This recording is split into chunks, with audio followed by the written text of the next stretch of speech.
mynews.studio. Picture this, a car interior that looks and feels just like leather, but it actually started life as a cactus plant in Mexico.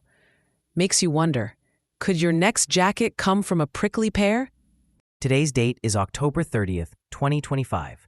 Let's dig into how two entrepreneurs in Mexico are turning cactus into vegan leather, changing not just fashion, but even car design along the way. So, how did this begin?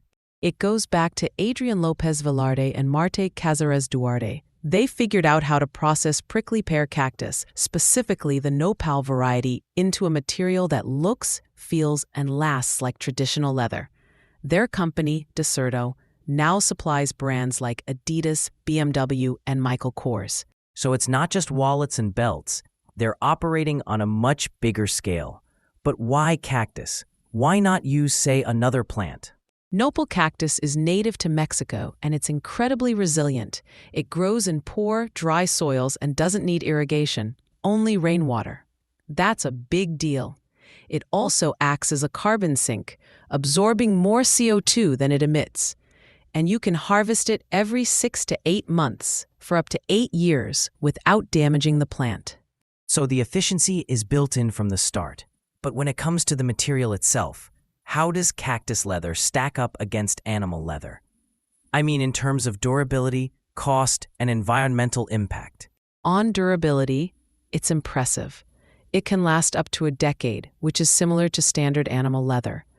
It's also customizable in both texture and color. And importantly, it's partially biodegradable. Unlike animal leather, there's no need for toxic chemicals or huge amounts of water. Cactus leather uses a fraction of the land and water that cattle require. As for cost, it's already competitive and gets cheaper as production increases. So that's a clear environmental gain. But I'm curious, how did they get big brands on board? Wasn't there skepticism at first? Definitely. At first, brands were skeptical. Questions about durability, scale, and whether consumers would accept a cactus-based material. Desserto had to show that their product could meet strict industry standards. They started by showcasing cactus leather at trade shows. Once companies like BMW and Adidas adopted it, others took notice and things accelerated. There's also an impact on local communities, right? What's happening with the farmers? Desserto partners with farmers in regions like Zacatecas and San Luis Potosí. They provide training in sustainable growing and harvesting methods and teach farmers how to extract fibers to meet Desserto standards. They also help with organic certification. For many, incomes have multiplied. Some report earning 10 times more than from traditional cactus farming. And any leftover fibers are sold to other industries, so very little goes to waste. So that's economic growth and sustainability together. Are there any technical limitations with cactus leather? There are. While cactus leather is soft, breathable, and durable, it doesn't quite reach the extreme tensile strength or lifespan of top-grade animal hides. That's especially true for heavy-duty uses like industrial upholstery or work boots.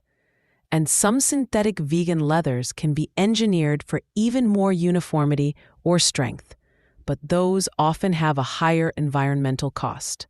If demand keeps growing, how does Desserto avoid overexploiting the land or depleting the cactus? They focus on expanding through certified partner farms, all practicing organic and regenerative agriculture. Nopal cactus thrives in degraded soils, so they're not clearing forests or using top-quality farmland. There's no irrigation, no pesticides, and they run a circular model. Surplus cactus goes to the food industry. That way, waste is minimized and land use stays efficient.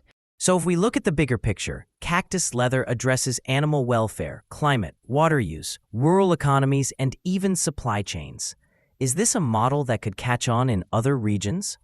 That's really the central question. Desserto's journey shows that local resources and knowledge can be scaled for global impact, especially as consumers ask for more ethical products. It's shifting how we think about materials and supply chains, not just in fashion, but across industries. And that's what stands out here. A material coming from prickly pears in Mexico could shift how luxury brands source goods, how farmers make a living, and how we all consider sustainability. It's a move from cactus fields to couture, and the world is paying attention. The question is, will other industries follow? Thanks for joining us as we trace the journey from rural Mexico to high fashion and luxury vehicles. That's it for today. Thanks for listening. This episode was brought to you by mynews.studio. Give it a try for free.